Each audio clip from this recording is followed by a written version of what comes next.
Good morning, everyone. Another Bat Out of Debt show. I have Patrick, our accounting expert for a prestigious accounting firm out in Los Angeles. I'm Troy Johnson. I'm out here in New York City for business. Have a couple of things going on. I'm going over to Wall Street to shoot some footage. Also, there's some manufacturing companies out here for a product that we are offering, at least my company is offering in Seattle. So multiple business things going on. Patrick, there was a couple of things we were going to cover today on the Bat Out of Debt show. We had some technical difficulties for me in the hotel here in New York. So we're doing pre-recorded and we're going to upload to YouTube in a few versus going live. But we were going to talk today about earnings, and then we were going to go into Google stock, the different classes of Google stocks. So off the bat, we had a great earnings week this past week on FANG. We talked in detail about FANG the previous week. So if you want to go back and look at that video, please go back and look at it. What are your thoughts on earnings this week? Because the market was mixed based on what came out. So what is your take on it? Okay, well, thanks to be on the show, back on the show. My name is Patrick Doherty. I'm an accountant and financial advisor for a business management firm here in Los Angeles. So my take on the earnings is that the earnings were actually very good. These were very excellent earnings. However, because the stock market is mixed, the stock market was priced to perfection. And a lot of these earnings were probably baked into the stock prices. So it's essentially buy the rumor, sell the fact. So the earnings came out, you sell the stock went up in anticipation of really good earnings. So yeah, that's my take on the whole thing. It's not that these are bad investments over a long period of time, but you may want to wait, till the market loses some of its froth right now, because especially with the VIX being so low, you might want to see the market come down a little bit, especially as we're going into September. And you might, have a laundry list of your favorite stocks that really posted excellent earnings. And as Jim Cramer would say, back the truck up when stocks become cheaper. Yeah, you use this word froth. For those who may not be familiar with froth, what is froth? Froth means that you have over enthusiasm in stock buying. Like, froth means that, things are just overbought. Okay, so overbought meaning that the stock market is too much exuberance and the market should fall, because if you have too many buying, then there's a lack of supply, right? Yeah, well, it's just that the market is probably a little bit out of equilibrium on the upside. So, expect maybe an adjustment. Yeah, a pullback. Yeah, pullback. And that's generally probably would be a good time to buy, especially if you're going to look at the Bollinger Band. Because right now, the S&P and the NASDAQ are both towards the upper end of the Bollinger Band. So you might want to wait for it to at least hit the midpoint, or even go down further down to the lower Bollinger Band. Yeah, gotcha. Yeah. So I just wanted to make sure that the audience followed that. Yeah, and the market is cyclical, right? Meaning that yes, any long-term growth stock goes up in price, that price goes up in a cyclical manner. It's up and down, but long-term, that up and down is continuously up. So did you want to say something? Yeah, I was about to say, given the cyclical nature of some of these stocks, and if you want to choose stocks with really good earnings, such as, your PayPal's, Nvidia's, and Boeing's and stuff like that, to mitigate the gyrations. Dollar cost average. That means you buy less shares when the price goes up, and you buy more shares when the price goes down for the same amount of money. Right. Yeah. It's But just put in, regular. The easy way, I could put it a different way, Patrick, that accountants speak. Maybe my speak will not be as good, but I'll try. But dollar cost averaging, or some people call it averaging down, meaning you yes, just buy every month or every week or whatever your pay or whatever your investing strategy is, regardless of what the market is. So, if you invest monthly, you're committed to investing $100 a month, whether the market is up or down every month, you pay $100 a month. That's one strategy. The other strategy, what you were just describing on dollar cost averaging and averaging down, is you wait for the market to fall or a particular stock to fall. And when it falls, you buy more, which makes the overall price of the stock that you bought cheaper because you're averaging down in the cost basis. Go ahead, Patrick. yeah, and then again, the Bollinger Band is a very excellent gauge. Yeah, it's an excellent gauge to let you know if you're buying when it's up at the second deviation high, which we talked about a bit a few weeks ago, or if you're getting it at a better price at the bottom of the Bollinger Band. So let's get into it, Patrick. Let's get into what is the earnings? How do you read the earnings? We just went through one of the biggest earnings week with all of these tech stocks and high growing earnings stocks, companies reporting. Let's get into that. So please share with our audience. Okay, so there's an article that I pulled from The Street by Jim Cramer, and I highly recommend it. They got some good. Go ahead. Yeah, I'll get to the article in a moment. Yeah. But if you you could just Google it and just read some of the articles that they have for free, and then if you think it's of great value, then you can subscribe to the service. However, okay, let me go to the article that I saw online for free, and I'll share that screen.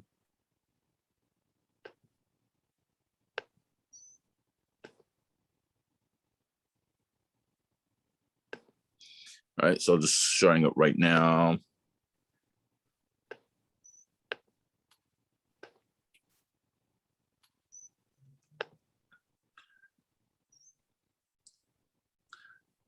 Okay, so this is The Street by Jim Cramer. Very good. Once again, very good read. Highly recommend. So, how to read an earnings report is the name of this article. And essentially, what you want to do is, why do earnings matter? And investors should and do place a high priority on a company's earnings reports. These earnings reports reveal the ingredients needed to generate a company's profits, which usually lead to a higher stock price. And that adds to cash flow. And that's what generally leads to higher stock prices. Metrics like net income, earnings per share, company's guidance is particularly important, dictate on how interested investors are in a company's stock. Reading the earnings report. 4 times a year, publicly traded companies are mandated by the U.S. Securities and Exchange Commission, the SEC, to report their financial reportings and do so via 10Q, which is essentially a quarterly financial report. And that's just the fancy code that the SEC uses for a quarterly report. A 10K is an annual report, just so you know, just throwing that out there. Typically, companies report around the end of March, sometimes into April, end of June, sometimes into July, some companies, end of September, and that will go into October, and of course end of December, which would also go into January. So in the earnings report, there are a few items that are particularly important. These are the following. The company's revenues. This is the amount of money the company earned during the quarter. So these would be the gross receipts from sales. Large and savvy investors focus on the revenues first. That's essentially called the top line. Yeah. So if you're growing your revenues, you're increasing your profile and you're increasing your sales as a result. And in the long run, that increases your cash flow and increases the company worth. So Yeah. you definitely want to see expanding sales. Or Right. And I want to make that point, Patrick, that revenue and sales are pretty much interchangeable, right? They are interchangeable. Right. So, oftentimes when you look at CNBC and they talk about revenues, that's just sales in dollars. So did you sell $100 million worth or $50 million worth of the product? Is literally the sales of the product. And that's the top line on a income statement. That's why they call it the top line. And earnest is the bottom line, which is easy Yes. on the income statement. But the point I wanted to make is when it comes to sales or revenues, that's the truth serum, right? You cannot fudge sales. Either you sold 100 million items. Let me say it's tougher. It's a lot tougher to fudge sales. Either you sold 100 million items or $50 worth of items. But either, it's hard to kind of manipulate sales. What do you have to say about that? Depending upon the business, there's different types of revenue recognition patterns, and some of those where a lot of installment sales occur, then you might find it maybe a little bit trickier to gauge revenue if there are a lot of the sales are based on installment pattern, because essentially in an installment sales agreement, you don't really get to say revenue is made until you've done everything you can to be entitled to that money that a customer or a client gives you. But anyways. Yeah, I get what you're saying, whether you put the sales in this quarter or that quarter. Exactly. Yeah. It's generally a timing issue. Right. But at the end of the day, sales are sales. Whether you put that's what it is. Exactly. Whether you put 50 million in this quarter and 100,000 in the next quarter, you sold 50 million versus 100,000. So but yeah, I hear what you're saying. I just wanted the audience to know that for the most part, your revenue, your top line is the truth serum. So that's why there's a high focus there. And that's why what you read earlier said what it said. Okay, Patrick. Ultimately, sales should lead to higher cash flows. Yes. That's what I'm alluding to. Let's get into expenses, sir. So a company's expenses, that's the money that is spent to drive revenue in the course of doing business. So basically your rents, your salaries, your administrative costs, your cost of goods sold if you're in a manufacturing concern. Essentially, how much do you have to spend to run your business profitably or run it well enough? And it may not necessarily be profitable, but what the expenses needed to run your business. And then you have the company's profit of the quarter. So this is essentially the bottom line. And this is the amount of money that's left over, if any, after subtracting expenses from revenues. And hopefully this is a positive number. A lot of newer companies may experience, times of higher expenses and revenues, which essentially drives a net loss. However, if the revenues continue to grow and the expenses are relatively flat or they grow at a slower pace, ultimately that company will become profitable and go on to bigger and better things because they're enhancing their cash flow. Tesla is such an example. When it first came onto the market, it was losing money, but then in the end, it's making money and it's enhancing its cash flow. Hence, Tesla is a great company. Of course, it's got a great product and an even somewhat eccentric but very brilliant CEO, Elon Musk. So you have the earnings per share. So that's essentially the net income divided by the number of shares outstanding. It could be diluted or undiluted. Diluted means that if you exercise every stock option, every convertible note, that turns into a common share. And you have another thing called estimates.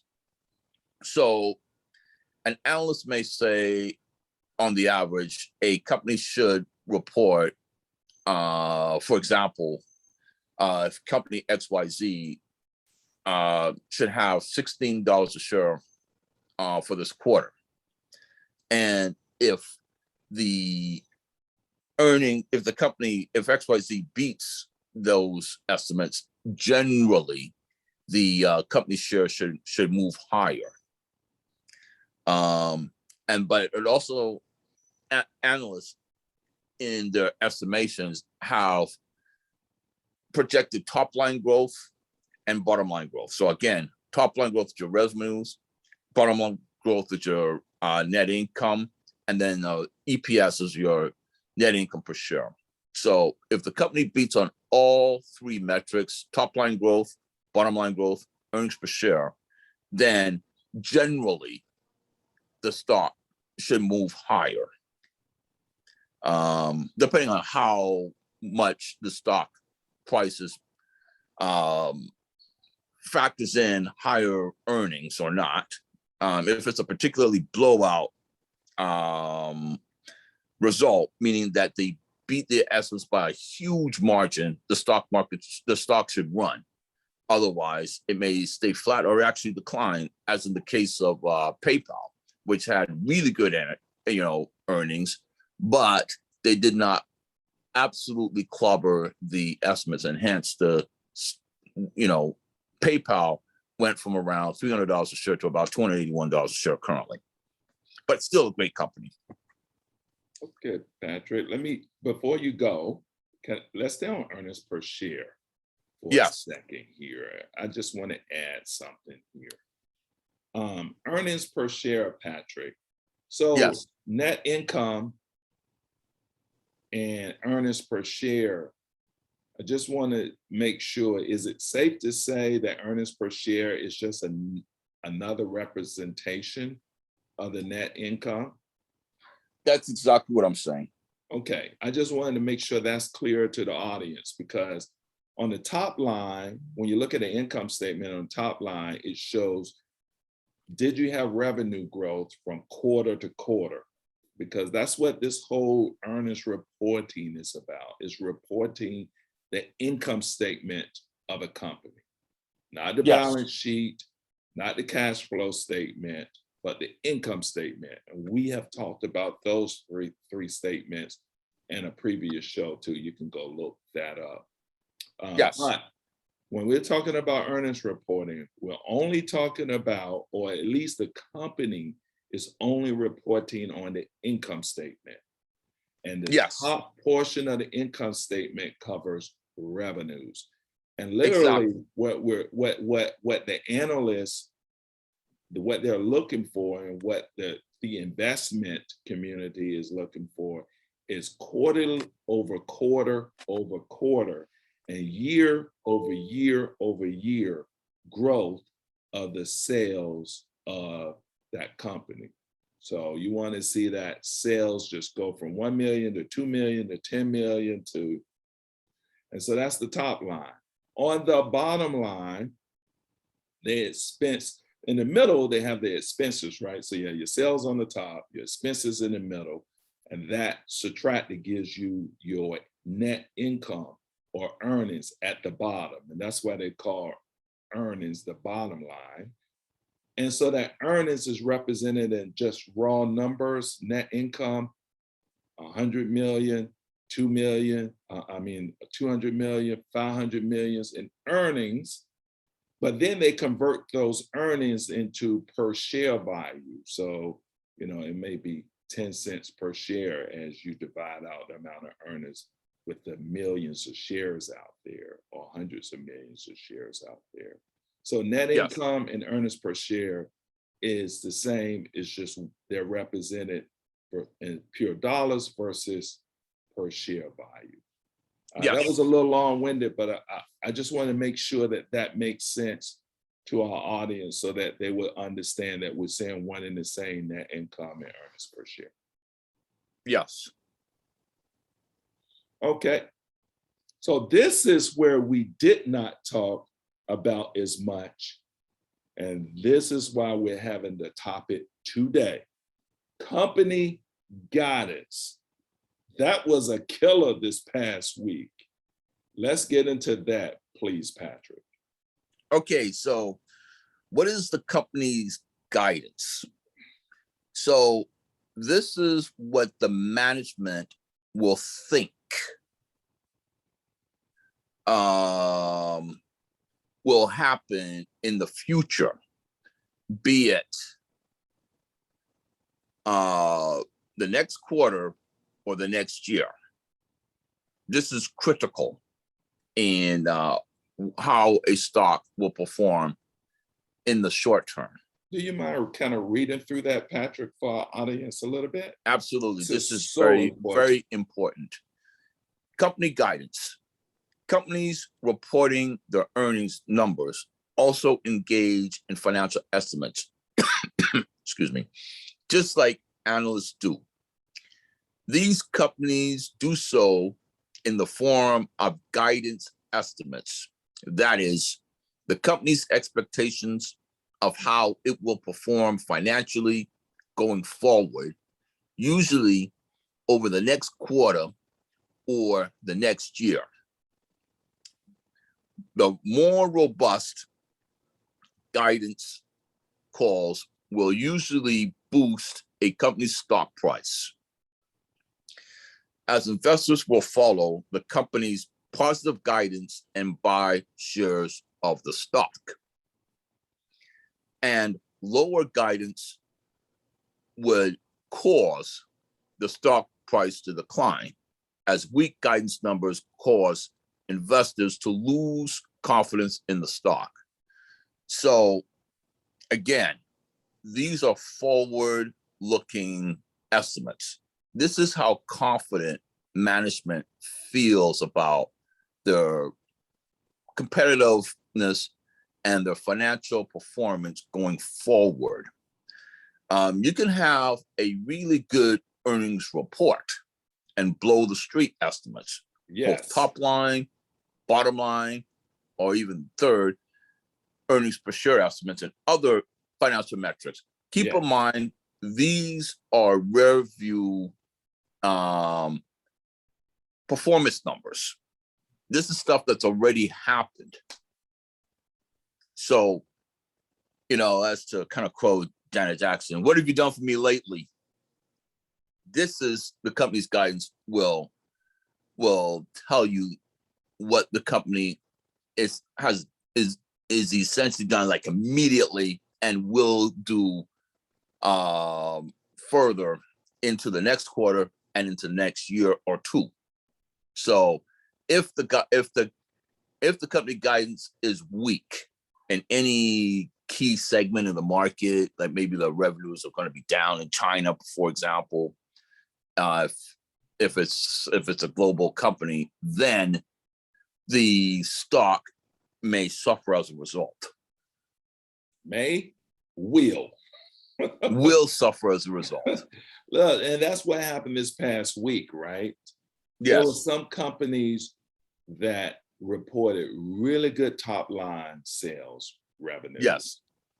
They reported great bottom line earnings, or EPS, earnings per share. But Yes. their guidance in the future, weak chips. Our business is going to be affected by chip shortage. So there's going to be a weak sales because of weak chip supply. So that Yes. we're not going to be able to build as much of our products in the future. So great, like exactly what you said, Patrick. Great reports from the past. This from the past quarter, we had great revenues. Past quarter, we had great earnings. But in the future, we're going to have some headwinds, which means some obstacles. So we're going to have some headwinds because of this or that. Boom, it doesn't matter. The stock goes down. And so we did not talk about guidance as much. So, and guidance may not necessarily be, headwinds as related to sales or earnings. It could be something as much as subscriber growth, because some companies are based on the amount of new people joining that platform, a la maybe like a Netflix. If Netflix say we're going to make a lot more money in the future because we're going to start doing this or that, but if the subscriber growth numbers are going to be flat and they predict that, the analysts, the investment community may not believe what Netflix is saying, because the community based Netflix growth, sales, and earnings on subscribers. So the subscriber growth may be that big thing for Netflix guidance, and so no matter what Netflix say about gaming or whatever, and they did talk about gaming in their last report out, which helped them get above the hump when their numbers were a little kind of not all the way up. It's important that that guidance meet what the analysts how they evaluate the company. A lot like Apple, it's the iPhone sales, right, Patrick? The iPhone sales, exactly. Yeah, or they base it on, and Apple does subscriber growth on the the recurring revenue, and they have iPads and wearables, but the bottom line, those iPhone sales, and it's switching more now, but that guidance is just so important. Yes, it is. Or Best Buy same store sales, Home Depot same store sales. Exactly. So I guess the point we're trying to make is, for whatever company you buy, you need to understand that KPI, that key performance indicator that the analysts look for, so that you'll know that even though you have great top line and great bottom line income statement reporting, that guidance better be in line with that KPI too. Because if that guidance is not in line with that key performance indicator, the other stuff probably would not matter. That's exactly. All right, Patrick. Well, I mean, we didn't cover guidance as much last week, and thestreet.com is a great resource to get information on investing. Google was a topic of discussion this past week because Google reported, and Google had a great earnings report. So one question came up about Google in the course of the week, and that was, there's multiple different Google tickers. And so I wanted you to, are you there, Patrick? Yeah, I'm right here, right here. Can you see me? Yeah, I had something pop up on my screen here. Okay. Yeah, I'm here. So there's multiple Googles, and I wanted you to share with the audience the multiple Google ticker and the one that we typically buy, and the one we typically talk about, and the one they talk about typically on CNBC. So can you go into that for our audience?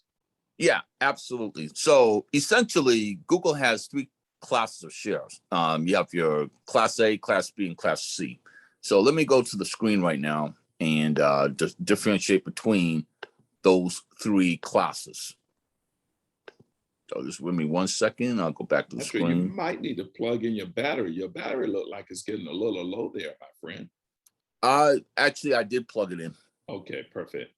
Okay. Yeah, you can see it charging right here, right? Yeah, it's charging now. Great. I was concerned for a moment. Yeah. No, I saw that. I did that while I was just doing the discussion. But anyways, Alphabet. Alphabet's GOOG versus GOOGL. What is the difference? All right, hold on for a second, Patrick.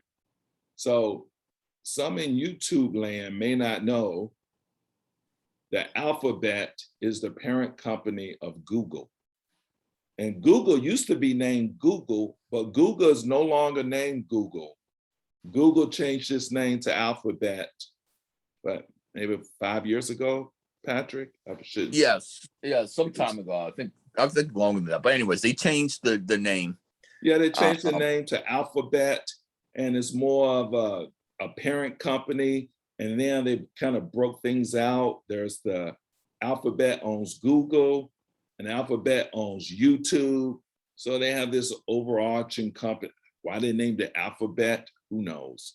But essentially, Look, Alphabet is it was a capital restructuring, is what happened. okay, right. Because when it was named Google, the ticker symbol was Golf, Oscar, Oscar, Golf. You know, GOOG. Now you got all these different classes. You got GOOG and GOOGL. Okay. So let me describe the differences between these ticker symbols. Please, thank you.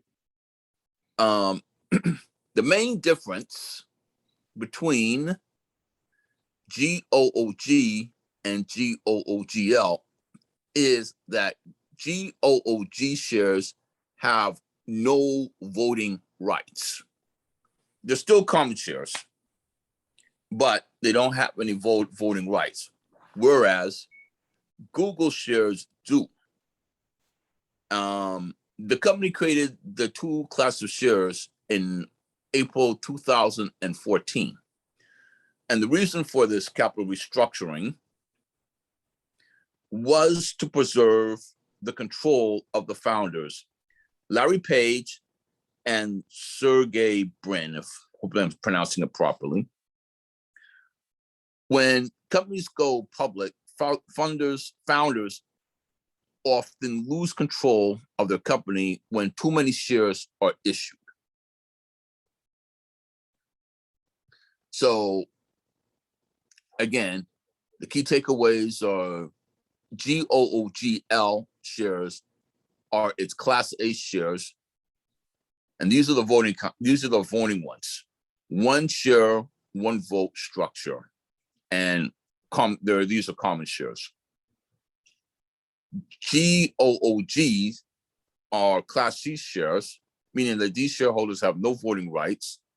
However, there is a Class B, which is the third type, which are held by the founders and insiders that grant 10 votes per share. 10 votes per share. However, Class B shares cannot be publicly traded. So they're pretty illiquid. So the ones we often use and talk about, and the one you see on CNBC is the Google L, the Yes. GOOGL. That is the one that we all buy and we all own. I just wanted to get ahead of that, but continue, please, Mr. Patrick. Okay. The GOOGL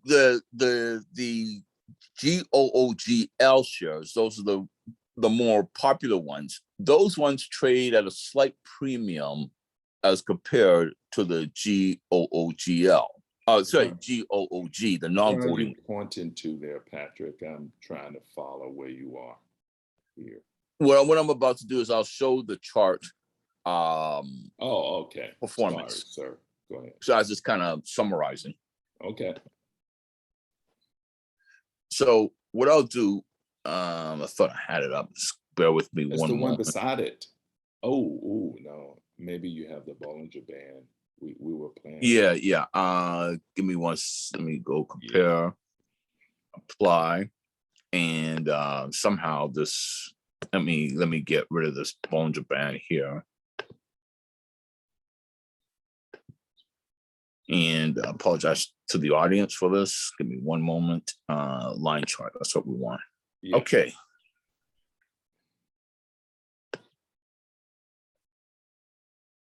All right. And let me go to the compare, and let's do a percentage. Yeah. Which will, and let's be able to see the bottom too, so we can look at a time frame. If we, yes. Yeah, there we go. Up a little more, please. Just a tad, sir. Go the other way, please. It's not. There we go. That's just as good as I could get it, I think. Okay, that works. Okay. Okay, so you want to do the 5-year time frame. Give me one moment.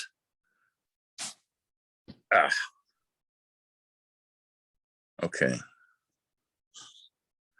5-year time. 3-year. Do a 3-year. Yeah. Let's do okay. I'll do a 3-year. Okay. So right now I'm going to do a comparison. So the G.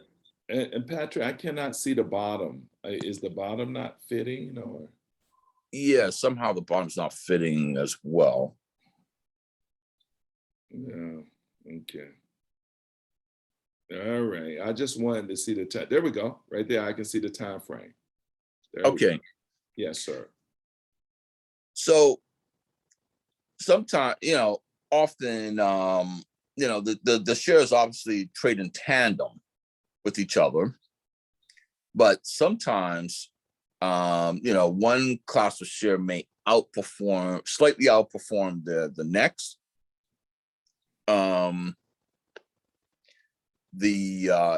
If you look over a 5-year, I didn't hear you say which color was which. Okay, the blue is the GOOG, so those are the non-voting ones. Mm-hmm. And the black is the common those are the voting ones. These are the GOOGLs. Okay, the black is the GOOGL, the one that the public normally buys. Okay. Yeah. So essentially, there's not much difference between the two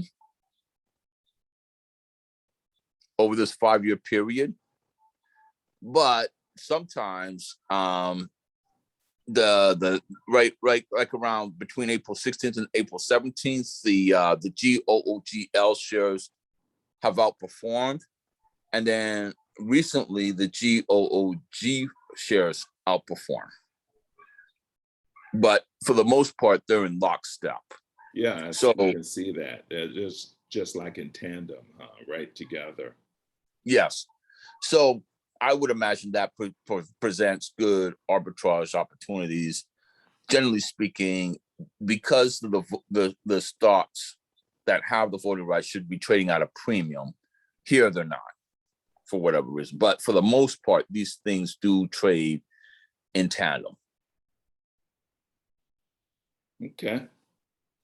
Well, I mean, hopefully that helped cleared up this when people go to buy Google, they can see and select the right one. The right one typically is the GOOGL. And Yes. so if one is concerned that, they're not buying the best one, or what is the GOOG, hopefully what you explained just, makes a lot more sense. And whether you buy one or the other, most of Hmm. us do not vote anyway. Yes. So that's why there's really not much of a premium between the two, Right. because most of the shareholders don't vote, or I mean, they receive these information circulars, but they don't exercise their right to vote, if you will. But Google is really slated to have a big upside coming out of the pandemic here. I know we have the Delta variant going on. I was just reading on Barron's that Google should do really well in the future. Most people have already made that mental transition out of the COVID era. Most of Hmm. us are vaccinated. Most of Yes. us are already traveling. I was just on the airplane Friday. Airplane was packed, even Oh, though yes, even absolutely. though that variant virus is going on. I'm in New York City in Times Square. It is packed, and you still can get the variant virus even though you're vaccinated. It's just the symptoms are, You're less not going to get the severe. severe disease. Yeah, it's less severe, but you still can catch it. You But still could it's catch it. it's packed here. The restaurants are open. I was out till like 1 o'clock in the morning, and the stores were still serving. And yeah, so the point is people are making a mental transition because of people being vaccinated. And so Hmm. companies like Google, who make a lot of their monies on ads, companies advertising, Google ads, and the reopening play for people coming off of just online shopping, but actually going into stores, actually going places, they advertise on Google. And they use Yes. Google ads to drive traffic to their stores. So Google Yes. is a great reopening play. And as much as you hear about this variant, Barron's was saying, don't believe the hype. People like me have already made that mental transition. We're traveling. We're vaccinated. We're out there. But there are that segment of people who are not vaccinated, and they don't believe in, for good reasons in their minds, and good reasons, period. Tuskegee experiment and all of that stuff. So all of that is very Hmm. logical. I'm a graduate of Tuskegee University. I would know more than anyone, but they're traveling too, you know? But for Yes. the most part, most people, a lot of people are vaccinated, and they've made that mental shift. So, And uh, increasingly, people who have been skeptical of the vaccine are dropping their apprehensions to getting vaccinated. that is true. That is a good point. More and more people know people who have gotten sick, and say, wait a Or minute, they themselves got sick. yeah, and say, I'm And gonna get, yeah, I know we personally knows a person has gotten sick and said, you know what, soon as I get over the antibodies, and I'm gonna get vaccinated, right? So yes, yes, so those things are happening. So Patrick, I think that was the gist of the show today. We had technical yes, difficulties, so we didn't go live like we normally do. We're yes, recording. I will post this later on yes. YouTube, so we're not able to get the live chat and everything like we normally do. What do you want to say in closing before we wrap up the show? Okay, well, like I said, people are starting to get vaccinated. I highly urge you to get vaccinated. It's the science is proven that the vaccines do stand up to any of the variants of the COVID-19. If worse comes to worse, if you have to be indoors, wear a mask, even if you are vaccinated, but please get vaccinated. My take on that is it's a personal choice. I graduated from Tuskegee University, the home of the Tuskegee experiment, where they injected African Americans with I think it was either gonorrhea or syphilis. It was one of them, and studied them for many years and all of that. So I understand that. I think it's a personal choice, but certainly I understand why people are not getting vaccinated. I can say I am vaccinated, but it is a personal choice, right? So it is what. So Patrick, I do understand why you make the plea for people to get vaccinated, because again, I have older parents, and there's a lot of facts out there on both sides. I just think it's a personal choice. Hopefully, though, we're all safe. Yes, that's the main thing. Yep. So that's it, Patrick. The outlook of the market, let's just cut it short. We'll talk about that next week. I'll be set up next weekend with my equipment. So we'll be good to do the show like we normally do, even though I'll still be out of town. But I will have all of my equipment. I will not be in this hotel situation with this spotty internet. So Patrick will be able to do our live stream like normal. So another Bet Out of Debt show. Patrick, thanks for being a trooper. Thanks for hanging in there. We tried for about an hour and we could not get this live stream to work from our hotel. Well, we'll make it work next time. Yeah, we'll be on next Sunday, 8:15 a.m. Live Pacific time. If you like the content, if what we provided was helpful, shoot us a note, put comments in the comment field on YouTube, like the video, share, subscribe, and we listen. So part of what we talked about today was a comment. So we try to listen, we try to provide the audience what you guys feel like is valuable. All right, Patrick, I have to go down to Wall Street and shoot some footage for a little montage that I'm putting together. And then, Patrick, I'm going to be talking about my new venture in Seattle shortly. We're doing a sighting. I have some partners down in Seattle, and we're opening a shop. And so I'll talk about that more. And we're putting that together. So, hey guys, thanks for joining us. And as always, we call this show the Bet Out of Debt show, because when you place a trade, it's called placing a bet. Hopefully it's a winning one that keep you out of debt. And like always, keep investing, and we will see you next week live on YouTube. Goodbye, Patrick.